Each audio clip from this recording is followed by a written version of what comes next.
Welcome back once again to the Black News Network, BNN 247. I'd like to thank you all for joining us this Sunday afternoon at 3:30 p.m.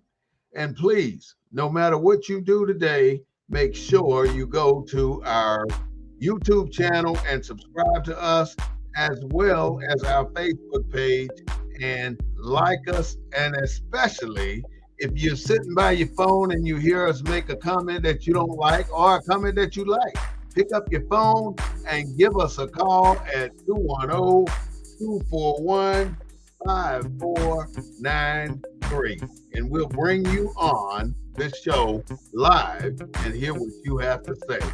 So once again, thank you so much for joining us at BNN 247. This is the Black News Network, the real voice of Black USA, broadcasting live every Wednesday at 6:30 p.m. and again on Sunday at 3:30.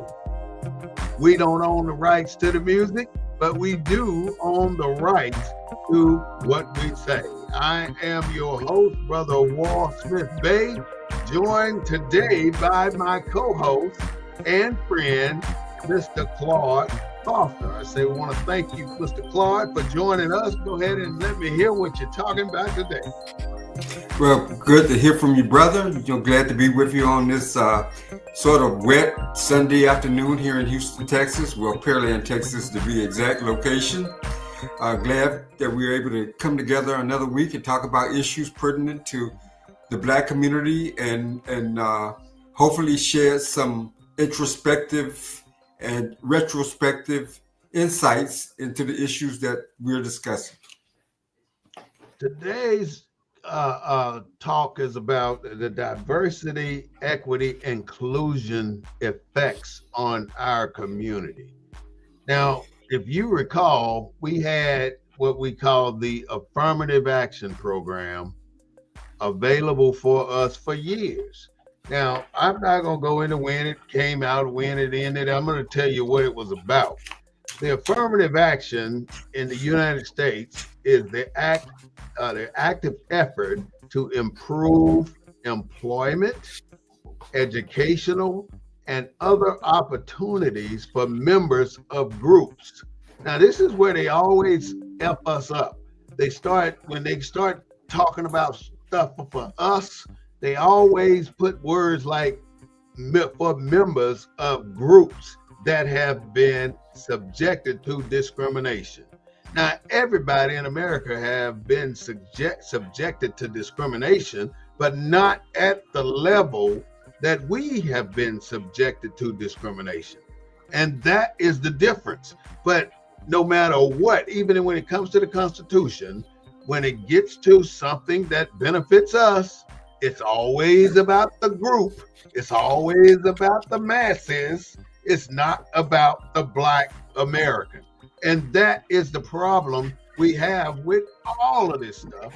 And now we go to the next level of discrimination or discriminatory acts passed by our Congress.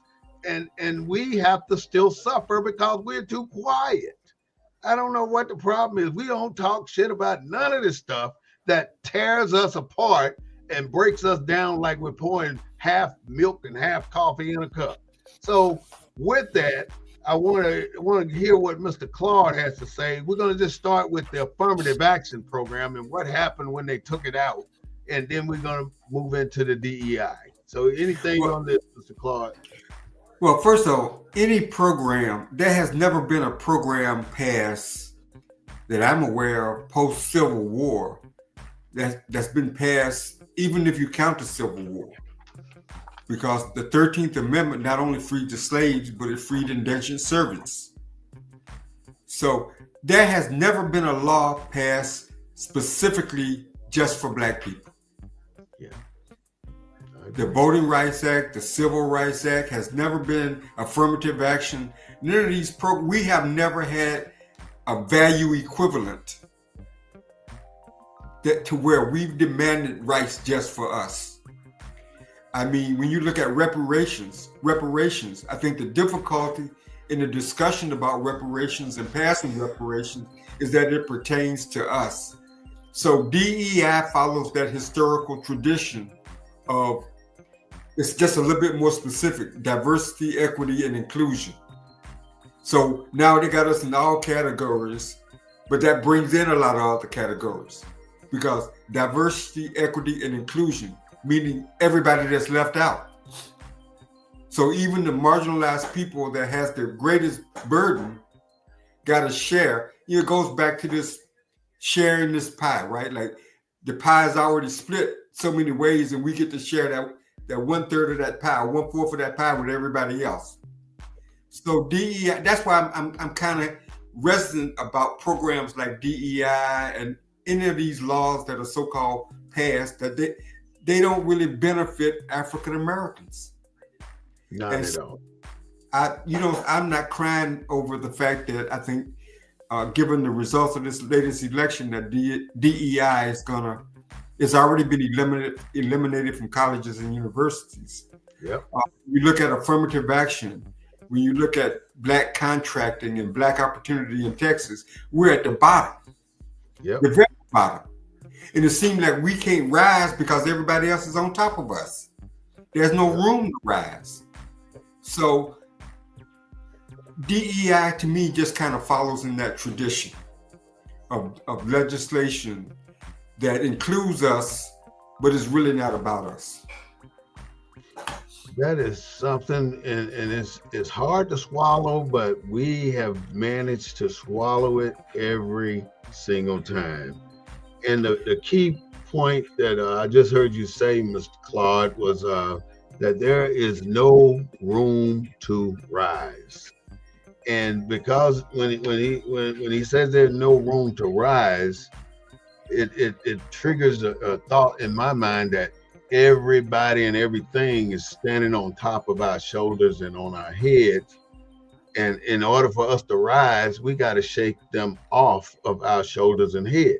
But we can go out and protest and raise hell in Congress and everything else, and march and protest, and we can get some action moving. But the moment the action starts, it starts to dilute itself from the beginning. Because look at what happened when we first got the Civil Rights Act.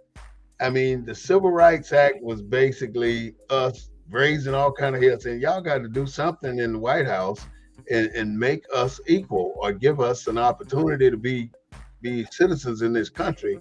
So we pushed it through, and then guess what happens? Well, we didn't get it all the way through. When we started to get the ball rolling, we got it rolling. But now here comes the white women with their bras, taking off their bras and shit, and marching on Washington, D.C. with, doing shit like that. And then the law that was proposed, the bill that was proposed, now starts to cater in another direction, not in the direction we initially wanted it for. But we didn't say anything. No, to keep it moving. We let it go through because we knew it was something better than nothing. Because if we didn't let it go through, there would have been no Civil Rights Act. But we had to let the white folks take it and make it the way they wanted it to be for us to even get it. And then when we get it, it doesn't do a damn thing for us. It does for everybody, the Mexicans, the you name it, the Italians, the white, the women. It didn't do what we intended it to do for Black people. And that's been the case in America. It seems like every single thing that African Americans or Black Americans try and get the ball rolling on to represent us gets hijacked. And that's basically it's hijacked. And you have to ask yourself there, what does equality really mean? I mean, and is equality obtainable for African Americans or Black folks in this country? Is that enough? Remember, we could never get an anti-lynching bill passed. Yeah, remember? That's right. They were trying to get that anti-lynching bill and it never It happened. could never. And that's been It going never since happened. '96, I think. Why didn't it happen? Because it just pertained to whom? Black people. Black people. And so this country, like I say, this country, affirmative action, DEI, diversity, equity, and inclusion, it sounds good. Mm-hmm. You know, but it's kind of like this girl that dresses up and she goes to the club and she's looking good, but when you get her back home, she take off the eyebrows, they take off the wig, they take off, and then it's nothing there. It ain't what it's cracked up to be. Yeah. You know, and that's kind of like some of these programs, man. I mean, it goes back to this. It goes back to the foundational origin of Black people in this country, or Black people throughout the diaspora. Our humanity was taken away. Our worth is not valued just in our worth alone. It has to be in combination with somebody else, with white women, with Asian women, with Hispanic men. We have no self-worth that's worth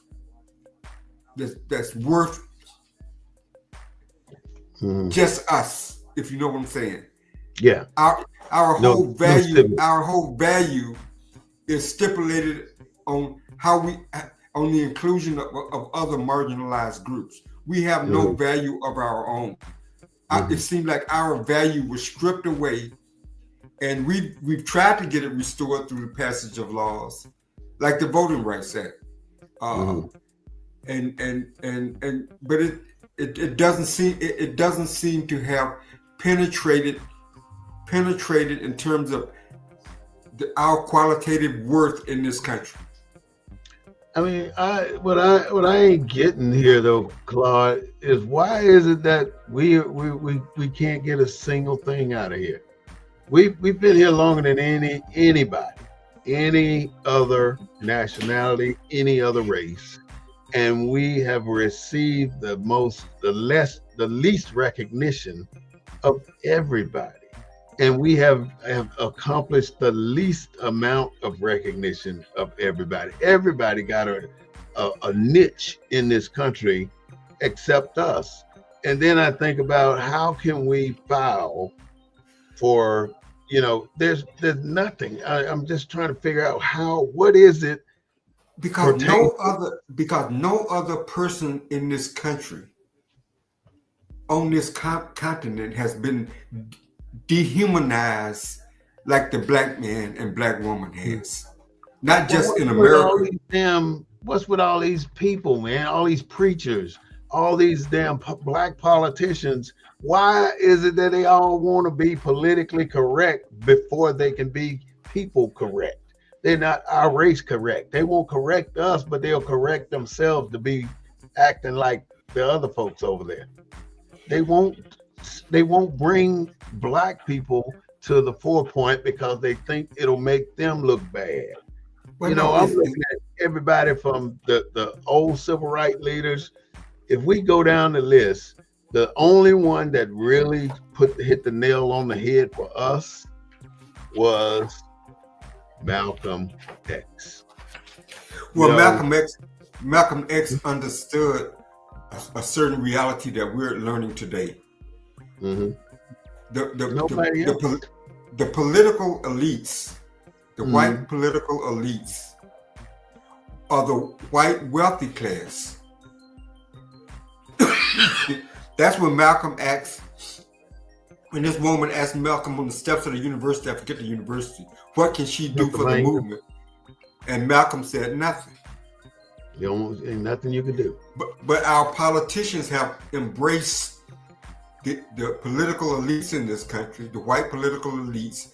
They set the agenda for the Democratic Party, and our Black elected officials, sadly, follow that political agenda, that political elites agenda.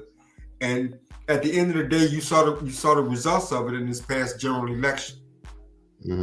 Yeah, it's almost like, go ahead. And so, I mean, the political elites, the white political elites, says what? Abortion and LGBT rights are at the top of the ticket. Yeah. And just like down in the valley, right? Down in the valley, Texas, where all the representatives in the valley are Democrats. But them Hispanics in the valley voted for who? Trump. Why? Because they're tired of those cartels and those gangs running their lives. While the politicians sit there and did nothing, probably being paid off by the cartels and the gangs that are down there. And the poor people along the valley in those towns and stuff, they're suffering. So when it came time to elect, when somebody has an agenda that directly impacts their lives, regardless of party, they voted for it. As Black people, we haven't figured that out yet. Mm-hmm. They voted for their interest. They didn't necessarily vote party because the Democrats are still in power, but they voted their interest on that immigration issue because, like I say, they're the ones suffering under the disorganized life that they experience under the cartels and the gangs that run them border towns. Mm-hmm. I saw two things in this election. One is that the Democrats are trying to portray themselves as the most intellectual, the upstanding, the righteous about the future of America class. And then the Republicans are saying, hey, F all that bullshit. We're going to damn fix some bullshit that we got going on right here underneath our noses. Like this Department of Education, even though, you know, people balk at him talking about getting rid of the Department of Education. You look at the Department of Education out here in our communities, it sucks. I mean, public school systems are bad right now. And when you got so many problems in public school systems, and then when somebody says something about the Department of Education, you want to defend it, then you're saying, I agree with what's actually happening out here in this society.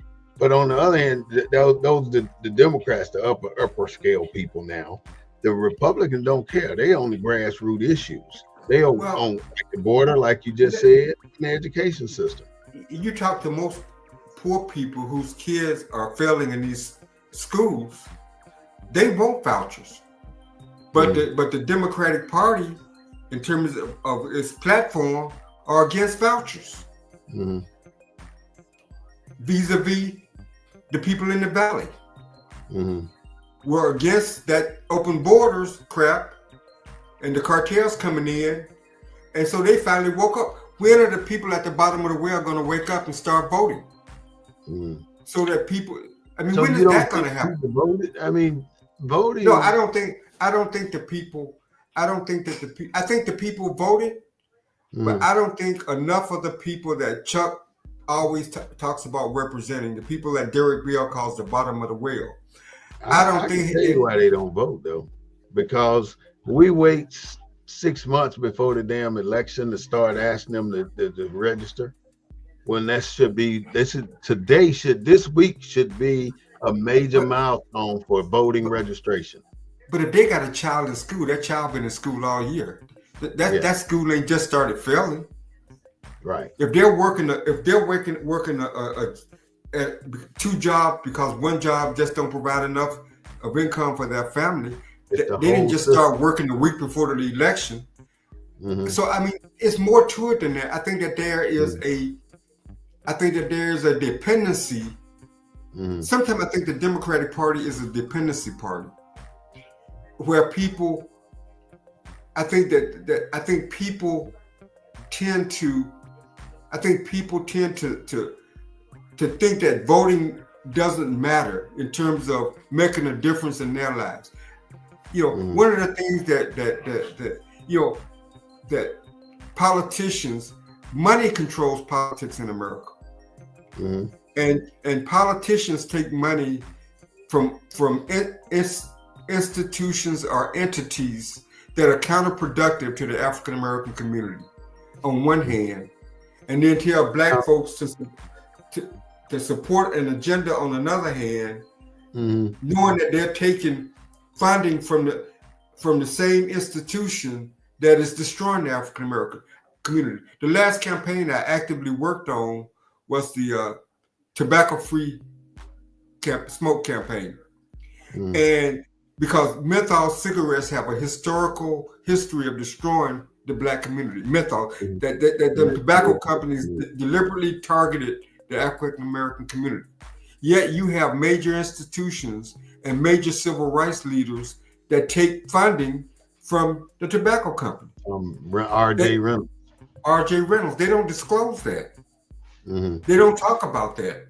So their silence is being bought at our community's well-being. And the party that they represent is doing that. They're not representing us. Well, they're trying to. They claim they are, but they're not.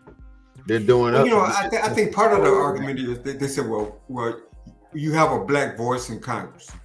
I mean, you had more when DEI was being debated in Texas. You had more black voices standing out for DEI than any other voice. Yeah, you had black, their white counterparts were. They didn't want to seem like they cared about black people. Let me give you a stat and let me see what you say about this. The most dramatic change was at the Massachusetts Institute for Technology when they changed from affirmative action to DEI. 8 percentage points drop off in Black and African American enrollment, down from 13% enrollment on an average in a 4-year period to a 6%. You know, how can you justify unraveling what America was called themselves doing with the affirmative action, which it really wasn't helping us all that much, but it did do some things for us. Now, was that no university use it? I mean, even the offices had to be disbanded that were located at these universities. Like in Austin, the University of Texas in Austin, they fired 60 people and closed that damn office at the campus. Do you have 5 months ago?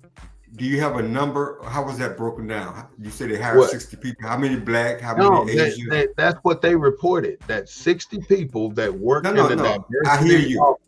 Huh? But was there a breakdown of that 60 people by race? No. Well, I don't know the breakdown, but I do know it was 60 people that worked in that affirmative action office. Everybody got fired. So you think a breakdown by race is not important? I know it's important. I know how well it's important.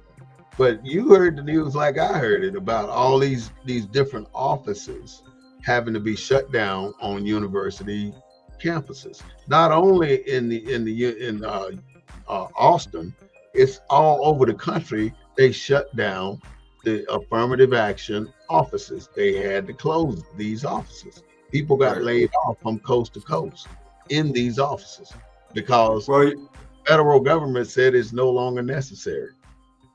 Right. Well, I mean, you talking about people. I mean, you have white people, black people, Mexican. You have every race working in these offices. Their numbers are important, but they're not necessarily useful right now. I mean, we know that when they shut down the office, some black people were in there. So that's no doubt about it. Well, that's not necessarily true. I mean, they don't assign people by race. It could have been all women. It could have been all Asians. It could have been all. Yeah, it couldn't. No black people could have worked there, depending on where the university was. There's a diversity office because you're associating black with diversity, and that ain't this diversity and inclusion ain't necessarily black. So you can have diversity and inclusion in all those categories and not have black folks in that office. Yeah, even if you on an Indian reservation and got a diversity office, I doubt if you're gonna have any black people in there. It just depends on your demographics. If you're in a city with mostly black folks, like in Mississippi, I can't see you having a affirmative action office and not having a black person in there with the race, with the amount of black people. With the amount of black people. I'm sure at Mississippi State or Ole Miss, I'm sure in their DEI offices, they probably had black people working in those offices because of the population demographic. It's too many. it's too many of our culture. I mean, some kind of way by shutting these offices down, it hurt us because now you have no reason to consider the color of a person, the race of a person, in order for admittance. Look at why do you think the MIT enrollment dropped for African American? Because now you don't have to consider an African American for enrollment for no reason. So you don't even look at their applications anymore.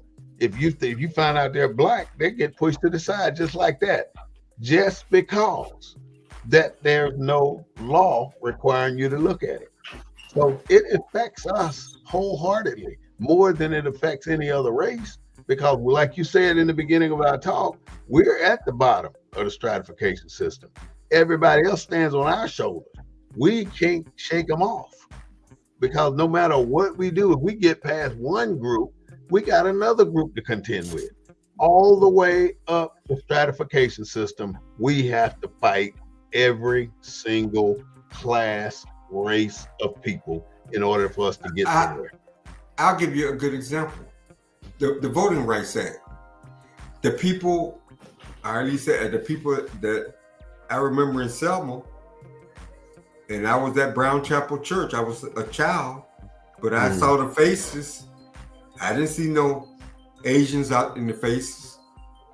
I didn't see too many white women in the faces. Yeah, there were a few. The people that marched across that bridge, I didn't see that much DEI.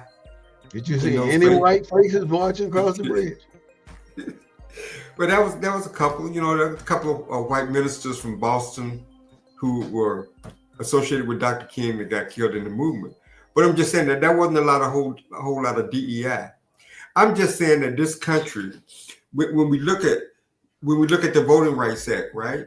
When we look at Texas and we look at the number of legislators in Texas, the number of Hispanic legislators and others, Texas wasn't covered under the Voting Rights Act. Texas was covered because of the language requirement. So right now in San Antonio, you got to have ballots in Mandarin, Spanish, this, and that. Different languages, right? I know how to fix this here, Claude. I mean, what I'm saying, that's costly. Yeah. I mean, you got to look at your voting rolls, and you got to have an equivalent number of ballots for each one of those groups because it's covered under the voting right. It's a language barrier. So I guess what I'm saying, when it comes to equality, as I've gotten older, my views about equality has kind of the road to equality. I don't think the road that we are on and the process that we're going will ever get us there. No, it's not, because we're not focused on what it's going to take to get us there. And I'm going to tell you what it's going to take. Because if you realize, if you was in Russia, right, Russia is what they call an oligarchical society. The rich people run every damn thing. That's what they're trying to change this country to. If you go to Cuba, you know what type of society it is. So you basically know how to maneuver through that society. Everywhere you go, you have to learn the ropes of how they operate. That don't just apply to the country. It applies to every single step of life. It applies to every single thing in life. If you're trying to do something, you have to know how to do it. So if you want to get the recognition in this country and get to where you have a seat at the table in this country, you have to learn how to do that. And there's only one way with this society, with this democracy, for you or I to get there. And we're not understanding that every city that's been formed in America has a mayor. Every county has a commissioner. Every state has a governor. And all those people have people that work in their office. So if we fail every single time to say, I don't want to fuck with that government. I don't want to be no politician. I don't want to sit in that seat. I ain't going to run for that election. That's our problem. We're too apathetic when it comes to us participating in the public side of our communities. And that is our problem. That's why we will not get a damn place until we start to take these damn seats. We got to get into it, because the longer we fight it, the longer we sit our ass behind and get people stepping on our damn shoulders. And we ain't never going to get our money there, because we will never put our own self in charge of our own shit. We can't. Well, how do you? Let me just say one more thing, Claude. If the white man decides right now to cut off food for us, we got 8 days. We dead. People start dying in 8 days because we ain't got shit to going in our behalf, because we are too apathetic to take control of our own destiny. And the only way you're going to do that in America is to get these damn seats where all these fucking people have been sitting for their damn life. Get them off under them, and you take them from them. And we can't do that without voting. Now, whose seats? Every seat. You start basic. You start right now. You go to your damn neighborhood association. You get elected president in your neighborhood association. Then you go to your city council. You get elected in your city council. Then you go to your city official government. Then you get elected to a higher position, and then you eventually become the mayor of that city. And then once you're the mayor, you run for your damn House of Representative or your Senate. And then, we have that. We ain't doing that enough. We're not doing it enough. We're basically scraping the damn surface of where we need to be. Some people, so you say we don't have the this is where we need to go. But the majority, 98 out of 100 black people don't want to fool with fucking politics. It's only a couple of us here that want to get involved and do something about our destiny. And it's not us suffering, Claude. It's our damn children and their children and their children. They're going to continue to suffer because we fail to take the initiative to get people involved. We try 6 months out before the election, but that's too damn late. We need to be trying right now, because next year, guess who goes into the seats? The local politicians. Well, one party just spent $1 billion to get everybody out to the vote. $1 billion. $1 billion. They're $20 million in debt right now. They spent $1 billion on this campaign. Mm-hmm. At the last minute. Well, I don't know. Over the 3 months of the, it was a short campaign. $1 billion. You got 48 months. They paid entertainers to shake their booty, to get you to go vote. Yeah. Only when our elected officials, we talk about why people are not participating. Only when they start addressing the issues, the real issues that impact their lives, are they gonna. You can spend $1 trillion and they won't go vote. And I think that's the problem, man. Not 90 days out. We spent $1 trillion today or tomorrow to get to come up with an initiative to get them in the politics, to teach people civics. Then maybe we can get some black people to start participating in key positions, because who controls the wallet controls the outcome. I read an article. You ain't getting shit. I read an article about San Antonio, how San Antonio is growing, and how San Antonio is getting to be a large city, but the poverty rate is not changing. The people at the bottom are at the bottom, even though the city's population is growing. The metropolitanness of San Antonio is changing, but the people at the bottom are still at the bottom. Because and I'm just saying, the people growing are the people they're coming here with money. They're not coming here broke. Right. The broke people still here. And I just falling into that category, by the way. And I just think diversity, equity, and inclusion includes gay GLBT community. it includes a lot of different categories. And see, that's the problem. We're no longer focused on black as we were from the 60s, 70s, and early in 80s. Now we're focused on this group. We're focused on that group, and it has diluted every single thing about us. In other words, we've disappeared. We don't even exist no damn more to let the Americans tell it, let the country tell it, because we're too focused on the gays. We are not focused on us no more. Every damn day, you hear something about the LGBTQ community. Every day. And now you got to plus whatever the hell it is. And because they have money. Them for their strategy to damn take over the race on people being discriminated against. We're just faded the fuck away. Don't nobody give a shit about what's happening with black folks no more, as long as you got the LGBTQ taking the damn front seat of being discriminated against. They don't give a shit about us because we have allowed ourselves to be sunk back to last place because of our modesty and our damn apathy and our damn belief that our damn salvation is on the other side of the damn hill. We ain't never gonna get there. What was at the top of the Democratic platform in Texas? Shit, I don't know. I mean, I couldn't tell you.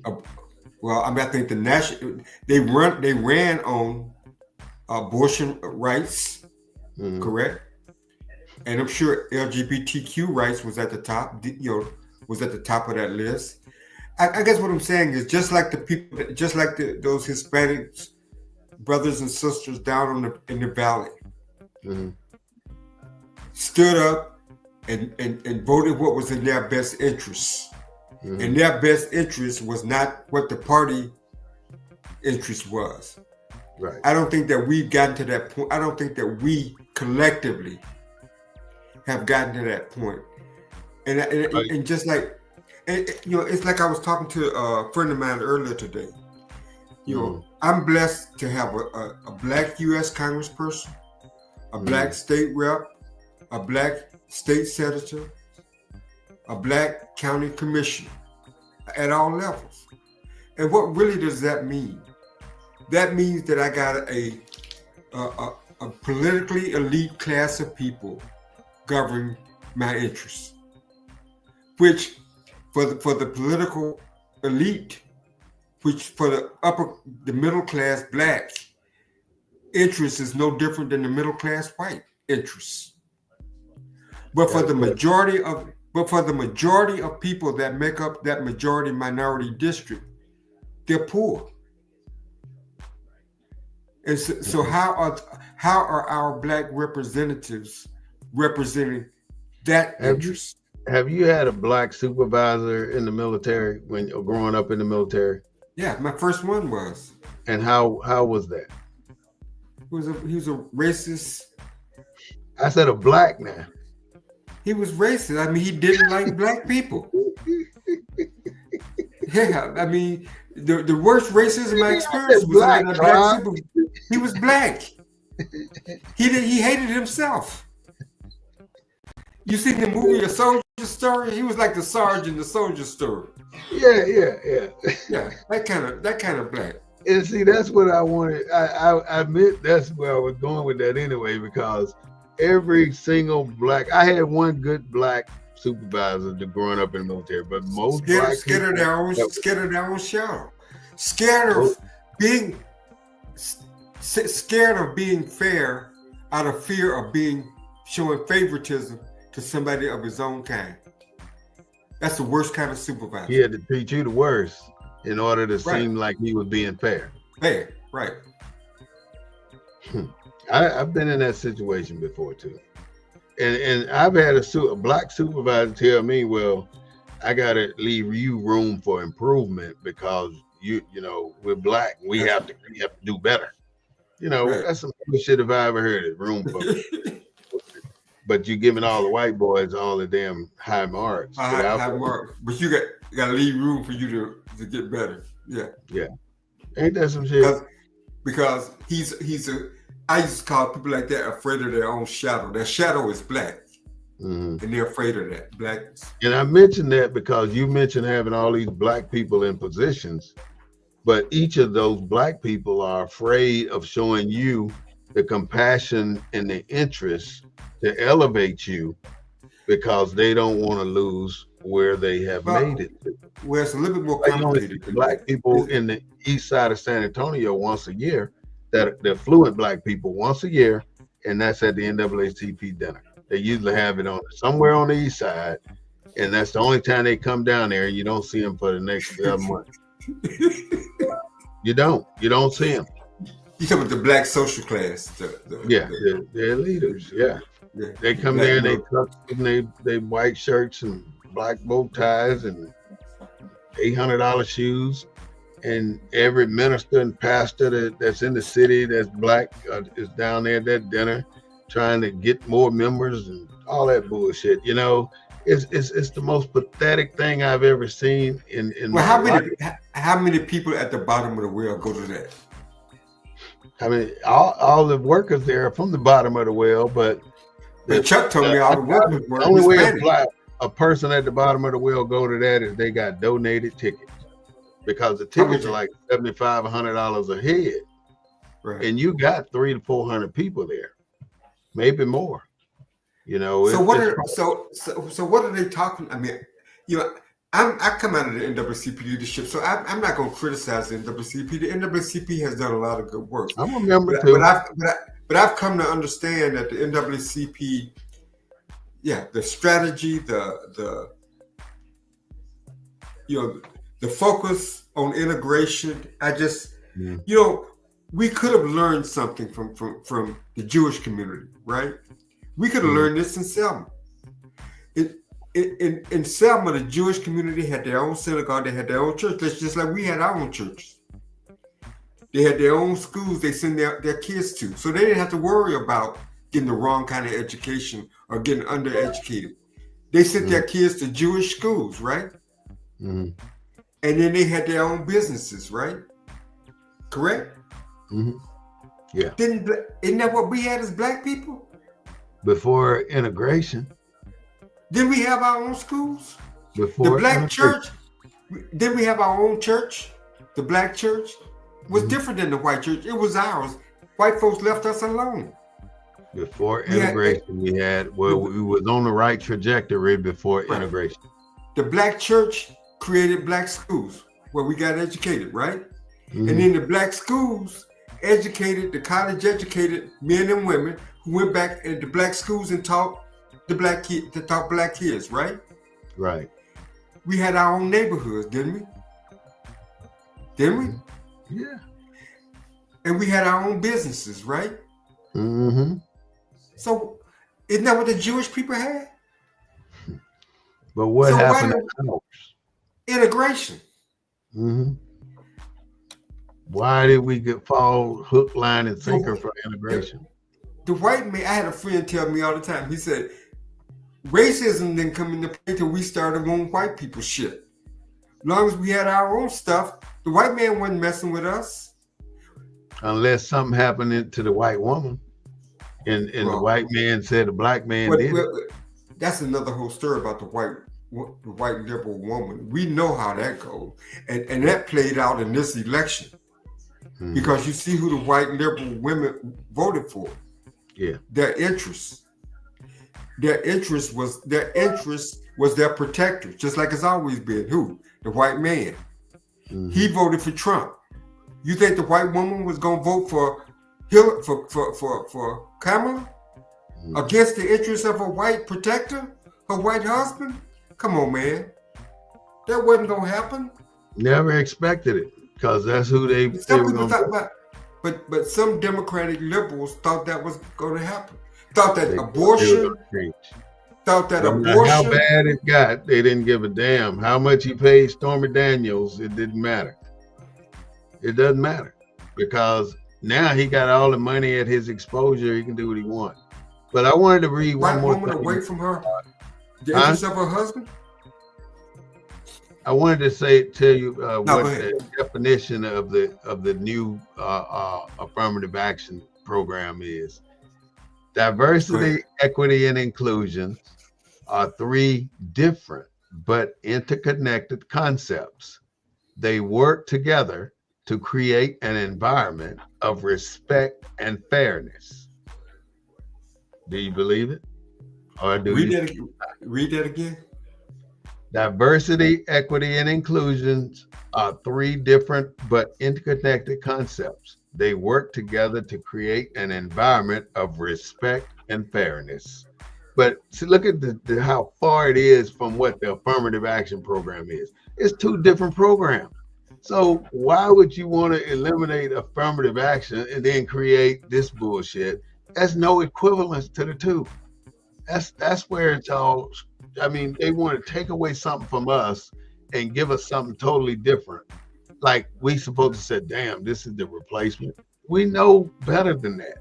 But my thing is, we got all these smart black people sitting in these political seats right now, and none of them are complaining about or trying to change what has happened here. You know, nobody's worried about the people that closed down all these affirmative action offices. Nobody's worried about that. Nobody's fighting it. No lawsuits against it. Nothing. I mean, and it's our people that are the ones who are at fault. How can you blame the white man for what we're not doing? You can't. The white man ain't doing shit to us. We're doing it to ourselves because we're not doing what we should do for ourselves. That's the problem. I don't see the white man as the fault. So you think as the fault for what happened in our past, but not what's happening in our future. So you think there should be more uproar about the closing of DEI offices? Fuck DEI, but AI, affirmative action. I think it should be a fucking nationwide boycott, a strike on that shit. We left them people out there to dry, like they were non-relevant in any situation whatsoever in our society. We failed them. Black people failed them. When they said we're getting rid of these offices, we needed to do something, and we didn't do a damn thing. And that's the problem. That's the problem. We ain't done shit. We ain't said shit. We ain't done shit. We just let the shit go, and we listen to the damn news. Say, look at these motherfuckers. They ain't got no job no more. And they go on about their damn business, and nobody really cares. Nobody give a shit. And they can sue all they want to. Ain't nobody gonna do shit. You can't win a lawsuit that's against the law. You can't. You cannot. Well, I think most people saw DEI as just a professional group of people, a privileged class of people in certain jobs, professional jobs, if you will. And I just don't think that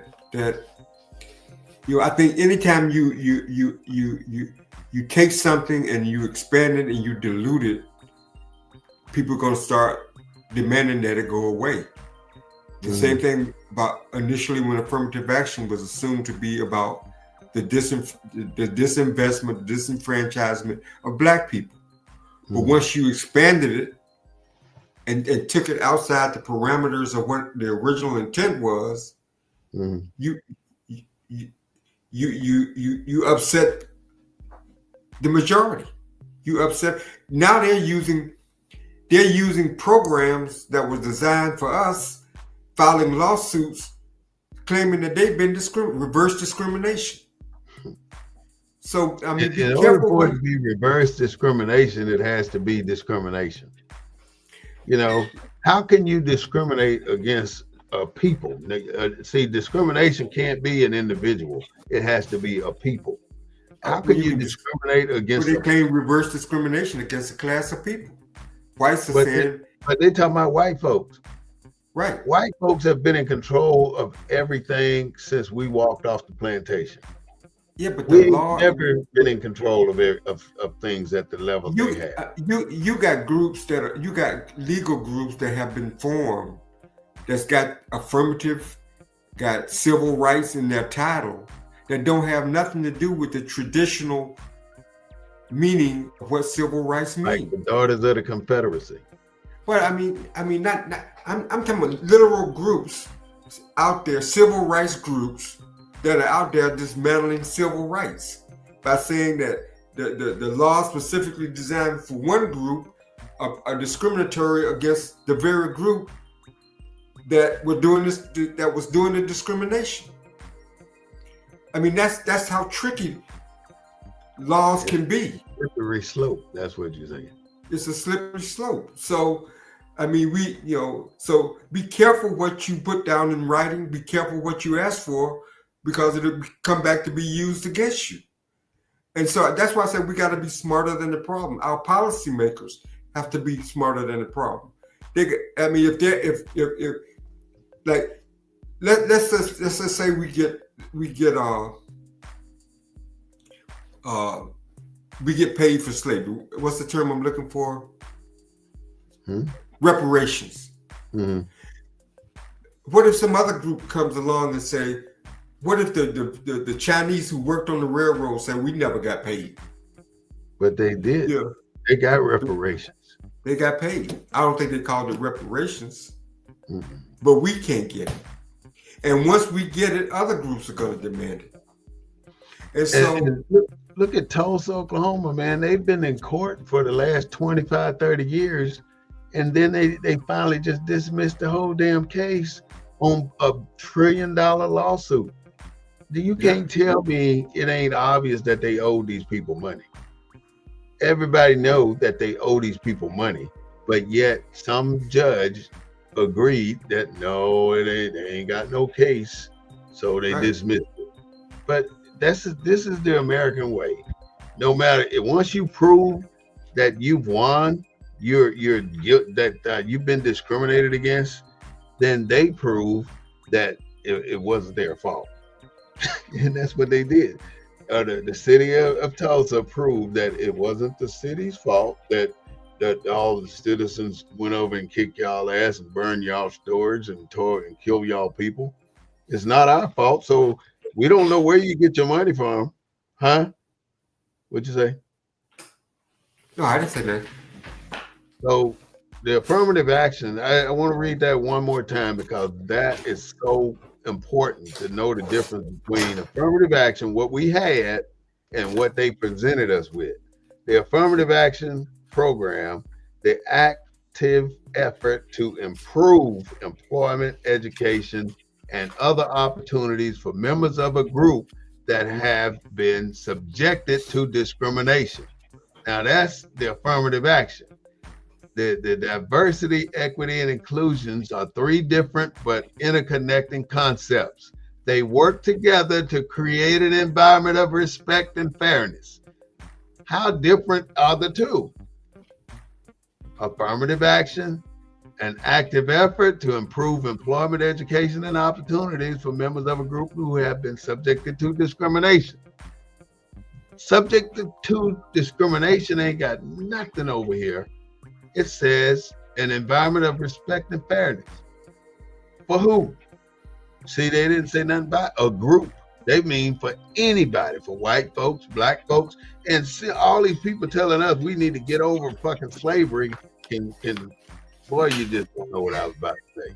They can kiss where the sun don't shine, because there's no way you can expect a black person or a black culture to equal your culture without compensation, because you have had 300 years of advanced damn pay and advanced start, and you've taken 300 years of shit from us, and you're still taking shit from us. I know tribes right now saying that the federal government took 1 trillion acres from them, 1 trillion acres of land from particular tribes, and don't want to compensate for it. But like I was saying with the Fifth Amendment and the 14th Amendment, the Fifth Amendment says we'll pay you if we took your shit. And the 14th Amendment saying we're not paying anybody a damn dime. That's a contrast right there. So that voids the 14th Amendment because it contradicts the Fifth. So how can you legitimately, consciously say we're not gonna pay anybody? So if the federal government say we're not gonna pay anybody, the state's gonna follow suit with shit like Tulsa, Oklahoma. We're not gonna pay anybody, and y'all can't do shit about it, because that's exactly what the federal government said. And until we get our asses in the seat, we're gonna keep getting fucked. I'm just being straight up. Well, wasn't Tulsa, that was criminal or was that state action? Were the police involved? Yeah, the police was involved. And then they filed a Police been lawsuit involved in every damn thing that ever happened to black people. and the suit was against the city of Tulsa, right? Yeah. And they're saying the city of Tulsa is not liable. Yeah. Or They're not. The city of Tulsa is not liable. Right. Why? Because why? I don't know. Read the, They figured they had nothing to do with it because they didn't start it and they was not participating in it. And it was, I don't know. I can't come up with the excuse like that because it'll be a lie from my mouth, and it's already a lie. So the airplanes that was dropping the fire bombs, those weren't from the government. Those were private planes. Yeah. So people had gone up in there, shot. There was only one, maybe two companies do it, airplanes. But they wasn't state. They weren't controlled by the city or. It could have been. Who knows? I mean, all the details of who did what doesn't matter when it comes to me. What matters is that the city sit back and watched it happen. That's what matters. They are there to protect citizens, and they did not protect those citizens of Jackson Square. They did. Yeah, I don't see it any different than if a police officer goes out and murders somebody and the city's held liable. I don't see that case being any different than a case like that. Mm-hmm. Yeah, well, it ain't, but they found them innocent. They found the city innocent, and they never paid these people. But it's almost like shitted on, and then when you bring a lawsuit against it, everybody and their mama stack the deck up against you to make you look incompetent, so you don't get compensated. That'd be a good topic for us to discuss one of these Sundays. To pull up that lawsuit for and discuss the judgment. What caused them to make the ruling they made? Yeah, what was their arguments? Why did they rule the way they ruled? Okay. Okay. Because there was eyewitness testimony that those two people were alive. There's only like one person living now, and she's probably 102 years old, maybe. Yeah, and maybe so older than that. But it's. I think that's not the only place, that. No, that's not the only place. I know that's not the only place that this has happened, and so across the board. No matter what, if you can prove that you're a descendant of the slaves that walked off the plantation, you're entitled to something from the federal government. And the rest of your descendants are too. And that's where I look at it as, and the only way we're going to ever get that is to take over politics, because we got too many white people running this country. And as long as we're apathetic about becoming a politician and taking over these seats, we'll never win this country. It's almost like, you see how he came back and said, make America great again? If we want to take this country back and make it ours again, then we got to get into the damn mix. We got to get into the fight and take some losses and take some bruises and take some risk. Because as long as we're not taking any of those, we're fucked. We can't have one person out of 1,000 black people trying to damn change the way it is. It's got to be 1,000 people trying to change the way it is with one or two sitting on the sideline. We got to change. We got to change. And then you go to the Martin Luther King march. Oh, we got the largest damn march in the country in San Antonio, Texas. But 85% of everybody in that damn march ain't black.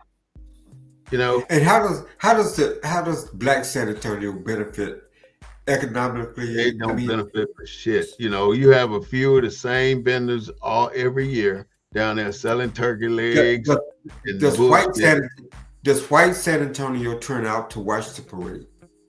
You have some there, not that many. Then you pay $50,000, $75,000 for somebody like Martin Luther King Jr. to come in here and waste an hour of everybody's damn time.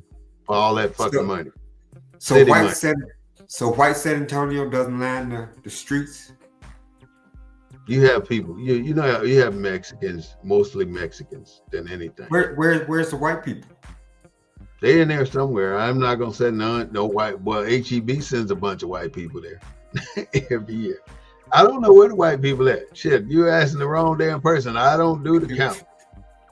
I ain't like them. And there was millions out there. But so where does the march go through? If I remember, it don't even go downtown. Straight through the black neighborhood, all the way over to Pittman Sullivan Park, behind the David Scott YMCA. And then you got police snipers on the damn roof looking like a damn Alcatraz. You can't damn move funny and they'll shoot your ass. So you gotta be done with that by 5 o'clock. They running your ass out the park. Yeah, I'm serious. They telling you got to leave. They making people break down their shit. But I thought, but does it still start at the HEB? No, it doesn't start at Houston and New Braunfels anymore. Right now, it starts at the Martin Luther King Elementary School, down by the Martin Luther King Bridge on the east side, down there where the radio station's at, down there right there, that little creek. How's the last time when I was up there? It started at the HEB.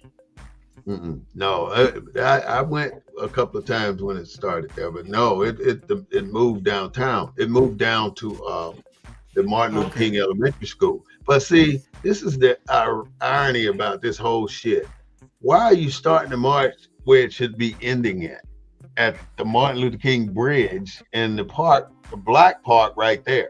You bringing the people all the way from the deep east side, all the way back up to almost the south side in Pittman Sullivan Park. It's a black park, but it's so far away from the connectivity of Martin Luther King. Because you're away from the school, you're away from everything Martin Luther King. Take the people back downtown, back down to the park down there. Instead of downtown. Huh? Because isn't the south side one of the poorest side? Isn't that a poor district, the south side? Where they taking the march? Where the march starts at? Yeah, that is the poor side of town right there. Where the march starts.